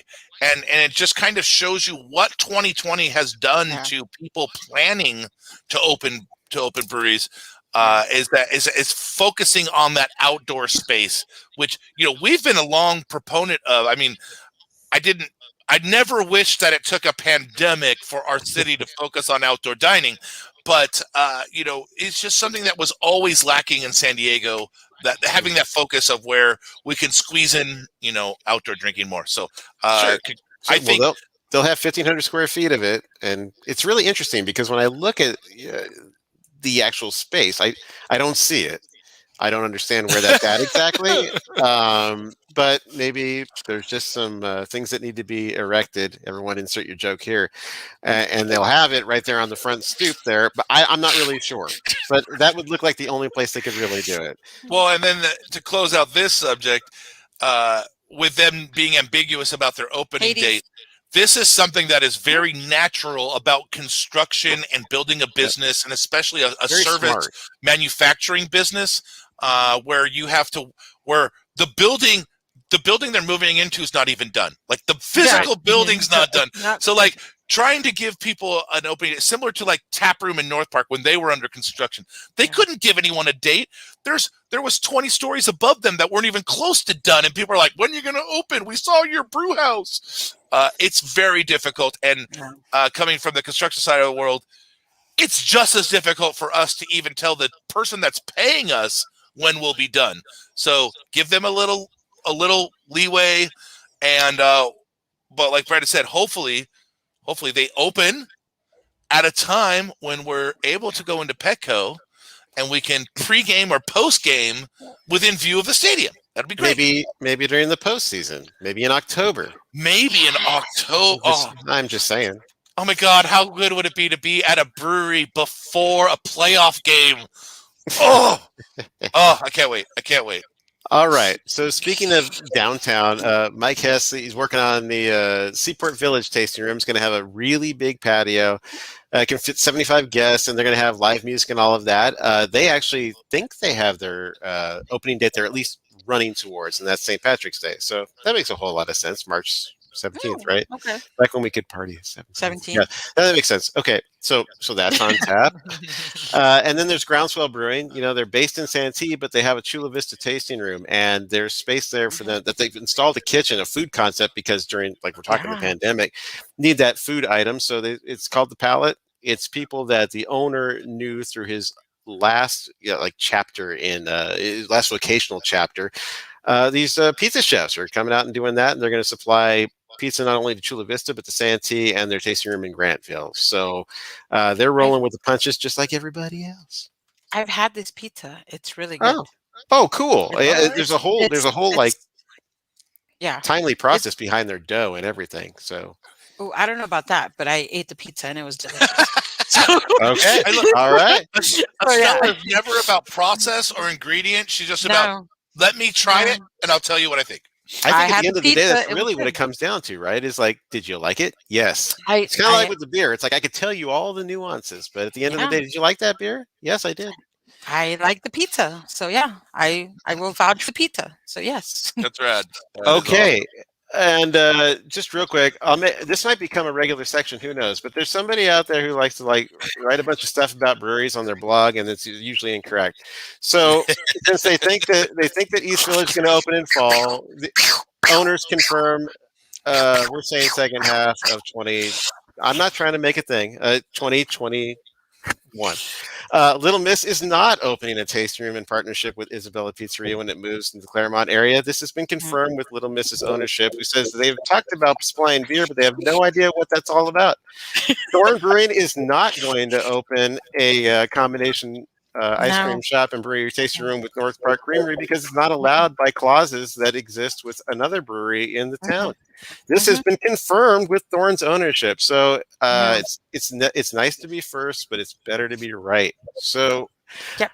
you know, I will bring this section back, this feature back as much as I need to, I guess. But anyways, that's why I don't report on these things. If you're ever wondering why I didn't, And the amount of times that I hear about maybes from the construction side, and I'm not connected into beer construction very well, just a little bit. I hear about 5 or 6 potential projects before one is a reality, and that's just the nature of the beast. And so maybe don't believe every single thing that's based on an internet post. I mean, as we know, even as recently back to the old Iron Fist location, it was early on reported that Resident was in. Unfortunately, that deal broke down. Maybe because of the unfortunate early publication of certain articles based on application for licensing. And this Thorn thing suffered from that too, because it might have got through, but somebody decided they were going to be, Scoop Jones. So Brian, you're telling me that everything on the internet is not real? You're lying. I'm sorry to break the news. I'm really not a producer. I know. I'm sorry. Is my name even Hernandez? So again, just to confirm, Little Miss is not opening with Isabella Pizzeria. By the way, when Isabella closed their original location off Morena, they literally dumped like 30 kegs outside their fucking door and said they're free, come and get them. Luckily, the craft beer community and industry rallied, and and members of the community and industry went and got them all, and we got them back to the rightful owners. So anyone out there that's listening, kegs do not belong to restaurants. They belong to the breweries. And a lot of times they don't even belong to the breweries. A lot of times they belong to a service that is leasing the keg to the brewery. Yeah. And so there is always a rightful owner of those kegs. If you see them laying around, let me know. We'll make sure they get back to the right people. It is not okay. Like, when you see, like, in a bathroom that someone's taken and cut open a keg halfway and made it into a urinal. Yes, it's a good joke. It's a really good joke. But it's also not cool if they didn't attain that keg in the right way.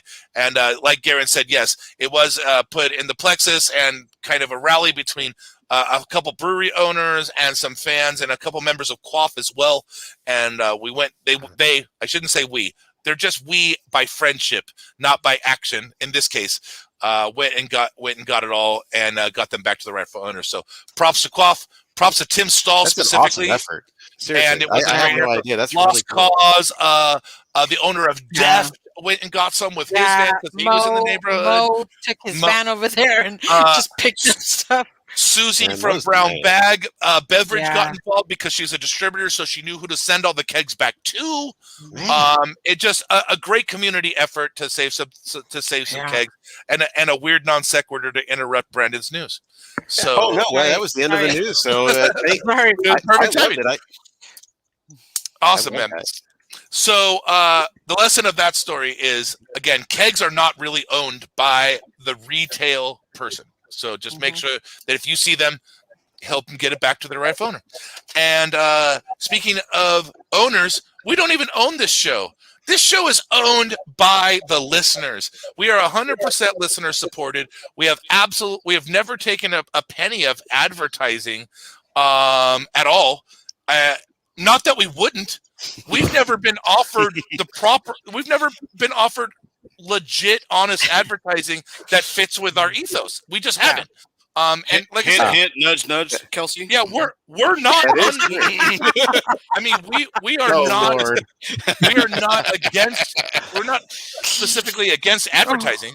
We're just against advertising that has anything to do with anything else other than indie beer. And so, because we've never been presented those type of opportunities, we've never shoved them down your throat, listener. So Instead, that means, we have the support of real people who love really great local craft beer. and they provide us the support that they can afford, and they think that we're merited, which is amazing. And so this week we have a new pint level member. It is Four Brewers Podcast out of Orange County. By the way, man. so these guys are awesome. I love those guys. They're very, very technical. Their podcast is a little more technical beer science-y than us. But What, we're not serious? What are you talking about? I don't know. we're I don't know. I don't know where that came from. But We're just not technical. yes, No, right. okay. They've been a patron for several years, but just re-jumped up into the pint level, so they get their shout out. Aw. And in company with Four Brewers Podcast, we've got Ben, Bill, Brian and Krista from Pariah, Brian Goo, Captain, Eli, Casey, Dan Diego's, Dante from Pariah. Yes, the love is mutual. David Martin, past producer of the show. Doug Garen from the Beer Alien, who is listening right now. Greg Prince from Stone, the Indie Beer Show brand, COVID-19 pandemic, socially distancing Zorball LLC. Thanks, Greg and Maggie. We miss you, Maggie. By the way, you must be working. Hoppy Crash from Podcast. Speaking of Maggie, congrats to her father who retired today. That's always awesome. James, Jared, Jason, Jess from Ale Tales, Joaquin from Quaff, Joseph, Joey from Hoppy Beer Gear, Juan, Judith the Beer Historian, Kenneth, honorary patron for life, Larry Smith, Liz from Hossbauer, Matt and Candace Babineau who are listening, Matt from Perfect Pour, Miguel Loza, Mr. Peacock from Tapcraft, we love you, Mike, Nathaniel, Norman, OC Brew Girl, Pacific Beer Chat all the way up in Canuckle, Robert. Hello, guys. From 13 Point Brewing, Rudy the Artist, Sergio Nigos, Tamales Las Golondrinas, and Nice. Vegas J. Hey, I thought of one thing I should have said on the news. Is it okay if I interject, sir? Yeah. By the way, great accent, great pronunciation. I love that. On the tamales. It only took me 4 or 5 times to almost get Golondrinas right. Okay. I'm not quite there, but I'll get it. I'll get it. You're pretty close. You're pretty close. I know I'm close, but I'll get there. I'll get there. I was so really impressed. That's awesome. I'm glad I can impress someone with a fucking teal day in their name. Anyway, Okay, so I just wanted to say that so San Diego Beer News Awards went on for January, February, all the voting, everything's tallied. For those who've been wondering when it's going to come out, it's going to be next week. We're going to have a pair of virtual award shows, which is great stitched together videos of a lot of people you want to see announcing these awards. Yes. So on Wednesday, March 3rd, we will announce the results of the beer industry vote. nice. Really fun. And then on March 4th, we'll post the virtual award show for the fan votes. And it'll be really fun. If you want to get a couple in advance, you can watch in the 9 o'clock hour on 8 News on Monday, and the 9 o'clock hour Tuesday on Fox 5. So there'll be a lot of fun stuff in there. Exactly. Yeah. I'm like, hey, Aida, one of my BFFs. It's turned out people in media care about beer, and so it's a real honor to get to like bring it out to more people and like hopefully open some eyes with the virtual award shows. But a lot of brewers got involved with that. One of them is on our show right now. That is awesome. Yeah, so these people making time when they really don't have a lot of time, and it's really cool, and I think that it's going to be a lot of fun to watch. So please watch it on Tuesday, Wednesday, or if you forget, watch it later. That's awesome. And we're going to post that on our page, right? Like, we'll post all that. Yeah, it'll be everywhere. Okay. And we'll go on social media to get it out there to you, too. They'll remind you to watch it. I know you got stuff going on, everybody, but just wanted to let you know because a lot of people have been asking, when am I going to see the awards results? It's a good question. Very soon. So it takes a while for a guy who's never put together videos to like put together video. It does Ready. take a minute, doesn't Ready. it? You're doing a great job, Brandon. Great job. You are. Thanks, brother and sister. And I've got the ringing endorsement from the lady herself. Yes! So that's awesome, man. Londrinas is on. Yes. Yes, get excited for the awards. Absolutely. Trophy freaking time. And yes, Mr. Hernandez is all over television in the last couple months, especially. Yeah. Oh, Really and good. so I should mention too. So like first Tuesday of every month, Fox 5. Standing up beer news. So I get to talk more about the breweries. It'll be great. This time it'll be about the awards, but we'll find interesting little segments to put out there to like just get more eyes on local breweries. That's Awesome. great, man, and that's awesome, man. And Cool. congratulations on that, man. All right, it's time for our favorite beer tenders in San Diego. Let's start with this way. Let's start with Abel. Wait, hold on. Do. What are you doing? He's taking What are you mine. doing? That's what he's going to do. I know what he's going to do. I had to change the name. Real quick. I mean, I'm not saying anything. I'm not, I'm not going to be biased. I'm just wanted to change the name real quick. That was great. So my number one, I actually met him probably less than a year ago, but we're coming up on a year of being friends. And he was part of our last show that we did all together on the indie show. I can't say his name because I will screw it up, but it's Chris L from Pure Project. Oh, Chris? Yeah. Yes, The beer educator. The beer educator, because I heard him say it 16 times on the video today, and I can't remember. So yes, he is my number one beer tender. Other than being the beer educator at Pure Project, he actually does work the one over there in Balboa, and I mean, you can beer nerd talk with him, and he will blow your mind. But then he'll he'll still be like so like down to earth and still talk to you about like normal, just random stuff. So like he's a smart cat. He comes to society all the time with cat, and then I'll go to and visit him over there. Smart. We take turns visiting each other. But yeah, he is my number one. My and I never met the guy until we did our last show last year on March 9th. The last in-person show. The last in-person show was the first time I ever met him. So because we did actually record one more show after that show, we just never published it because it was March Madness, and as soon as they shut down San Diego, we were like, maybe it's not the right time to have a contest. Right. But he was our last guest, though. He was the last guest. He was our last we all had him guest, for sure. That's so awesome. Because I already knew Mike Check at the time. I just didn't know Chris, and somehow we became friends. So Chris is the best. Oh yeah, he's the best. Just Love him. Great guy. Great guy. So that's my number one. Hey, cheers for that, man. Step up, Mr. Hernandez. Shannon.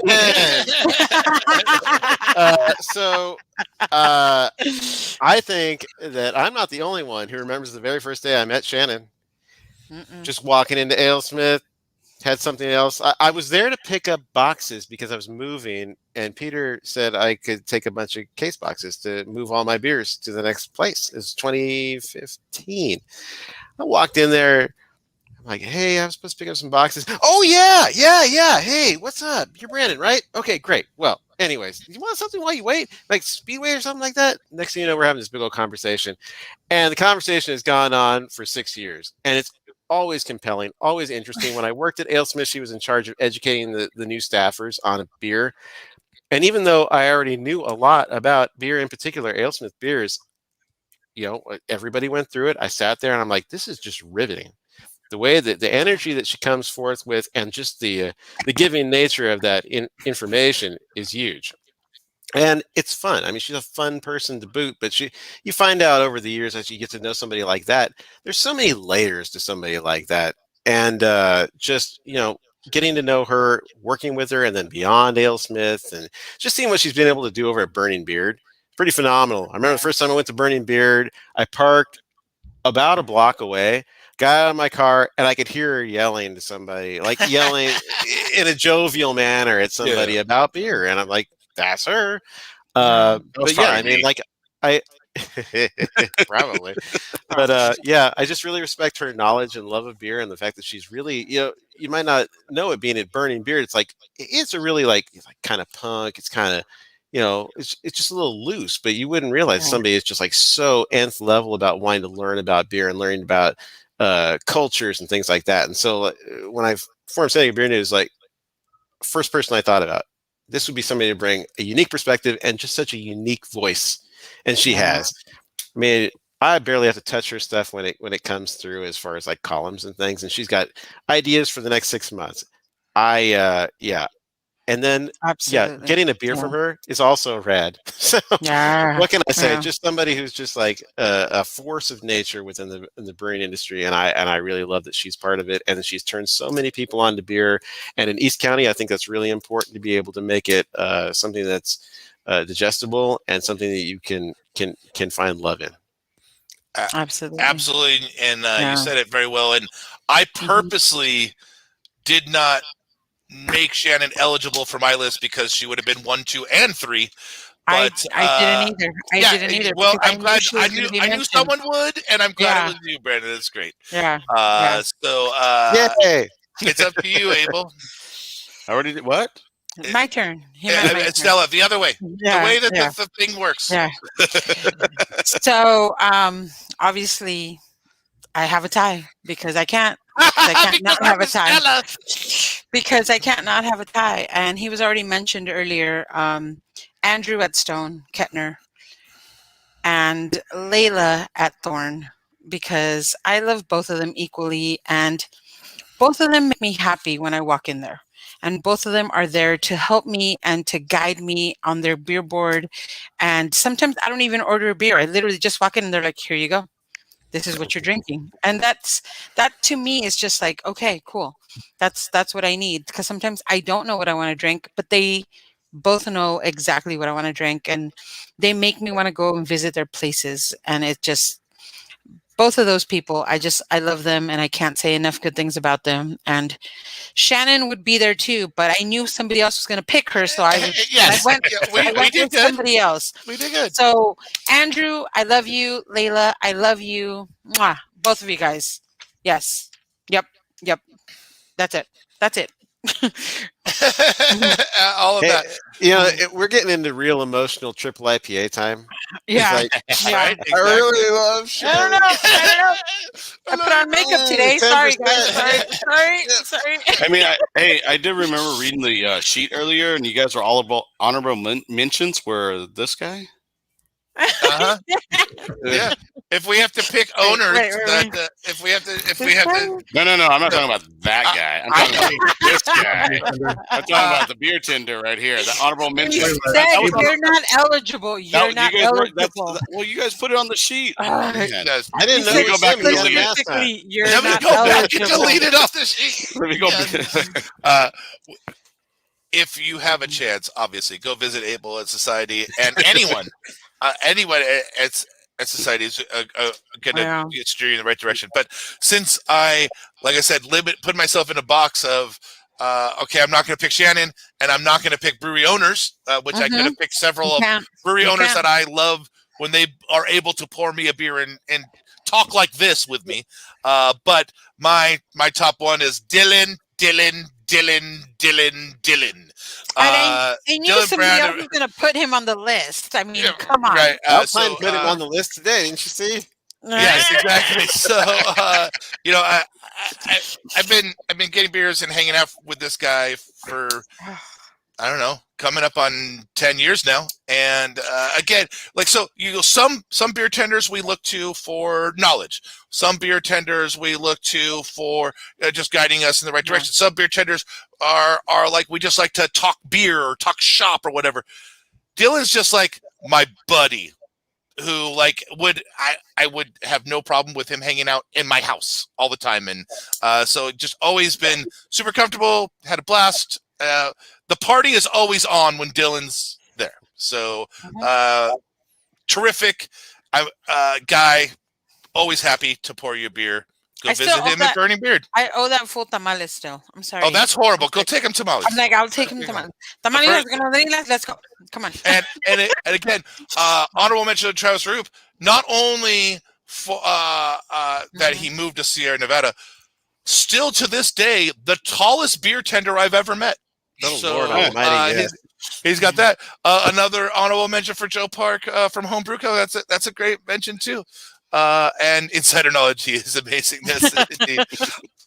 All right, Kelsey, let's close it out. What is the best social media channel or channels to keep up with everything North Park Beer Co.? So you definitely want to follow us on Instagram at North Park Beer Co. And Facebook, also North Park Beer Co. And then definitely hit our website, get on our mailing list. We'll let you know about all the new beers that we're releasing every week. New beers every Wednesday, and then delivery at home Thursday, Friday, Saturday. Come visit us. And another fan of your employees. Your place is awesome, man. Thank you. If you want to reach us, we're at cheers@indie.beer. Indie Beer Show on Twitter, The Indie Beer Show on Insta and Facebook, 619-798-6038. Still waiting for the first voicemail of 21. I don't know how long we're going to keep reading this damn phone number if someone doesn't call us, but who cares? It's there. You can leverage it. You don't answer. That is not true. I know your number. Anyways, thank you to everyone that joined us and made comments in the sidebar. Thank you, Kelsey, so much for spending your evening with us. For Estella, Shannon, Beer Tender Abel, and myself, I'm Brian. You've been listening to the Indie Beer Show. Thank you, and let me find the button. Good.